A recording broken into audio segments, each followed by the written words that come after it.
एक होता है मुसलमान, एक होता है मोमिन। दोनों में बड़ा फर्क है। देखिए, मुसलमान तो हम हो गए विरासत के तौर पर, हमारे माँ बाप मुसलमान थे, हम भी मुसलमान। तो मोमिन तो ऐसे विरासत में नहीं बनता आदमी। क़ालतिल अराबु आमन्ना क़ुल लम तुमिनू वलाकिन क़ूलू अस्लमना, सूरह हुजरात की आयत नंबर 14। ए नबी, ये बद्दू जो है ये दावा कर रहे हैं कि हम ईमान ले आए। आप इनसे कह दीजिए तुम ईमान हरगिज नहीं लाए हो, वलाकिन क़ूलू अस्लमना, यूं कहो कि हम इस्लाम ले आए हैं। वलम्मा यदखुलुल ईमानु फी क़ुलूबिकुम, अभी तक ईमान तुम्हारे दिलों में दाखिल नहीं हुआ।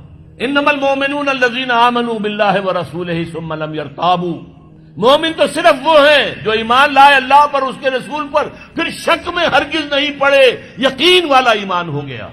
वजाहदू बिअमवालिहिम व अनफुसिहिम फी सबीलिल्लाह, और फिर उन्होंने जिहाद किया अल्लाह की राह में, अपने मालों से भी अपनी जानों से भी। उलाइका हुमुस सादिकून, सिर्फ ऐसे लोग सच्चे हैं अगर वो कहें कि हम मोमिन हैं।